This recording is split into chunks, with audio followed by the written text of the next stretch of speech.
তিনি বলেন ওয়ালা ইয়াজনুন, তারা জিনা করে না, তাদের প্রেমিক প্রেমিকা নেই, তাদের গোপন কোনো সম্পর্ক নেই। কিন্তু তিনি কেন এটার কথা উল্লেখ করলেন? কারণ কিছু মানুষের জন্য এটা বাস্তবতা। একজন সুপুরুষ সে যখন মার্কেট দিয়ে হেঁটে যাচ্ছে, মেয়েরা তার দিকে তাকায়, চাপা হাসি দেয়, এবং সেই ছেলেটি ভাবে এটা তো বেশ সহজ, কেউ তো দেখছে না, এটাতে কোনো সমস্যা নেই, তাহলে তো এটা করাই যায়। কিন্তু সে নিজেকে থামিয়ে রাখে। এটা কঠিন, আমি জানি এটা কঠিন, কিন্তু আপনি নিজেকে থামিয়ে রাখুন।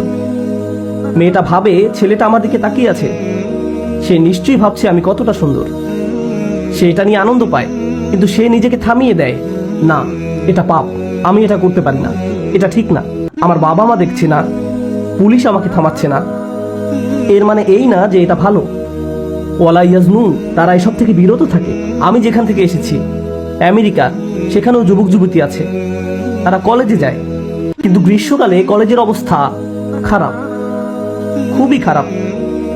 একটা 18-19 বছর বয়সের ছেলে যার হরমোন তার ভিতরে প্রভাবিত করছে, এবং তার কলেজের ক্লাসরুমে এমন মেয়ে থাকে যারা খুব সামান্যই কাপড় চোপড় পরে।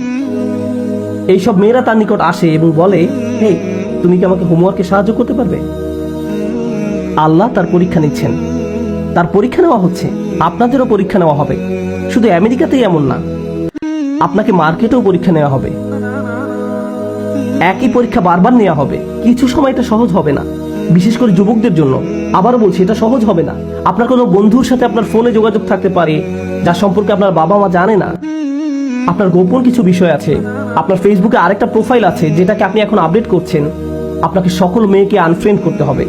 আপনি কি শুনছেন? আপনাকে আনফ্রেন্ড করতে হবে। তাদেরকে ফোন দিবেন না, টেক্সট দিবেন না। তখন তারা বলবে, কি হয়েছে, তুমি কি আর আমাকে পছন্দ করো না? আপনি এটা কখনোই বলবেন না, না না না না, তুমি না, এটা ইসলামের জন্য।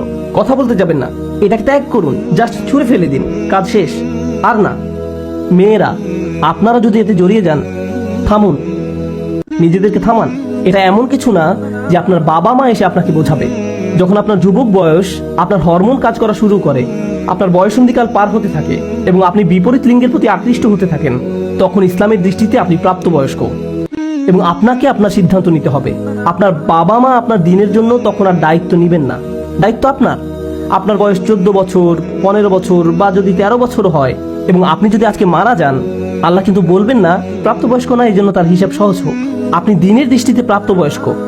এই ধর্মটা আপনাদেরকে দ্রুতই প্রাপ্তবয়স্ক বানিয়ে দেয়, সেই মুহূর্ত থেকে যখন আপনি বিপরীত লিঙ্গ নিয়ে কিছু মজাদার ভাবতে থাকেন। আল্লাহ আপনাকে পরীক্ষা করবেন একজন 50 বছর বা 30 বছরের বয়স্ক মানুষের মতো।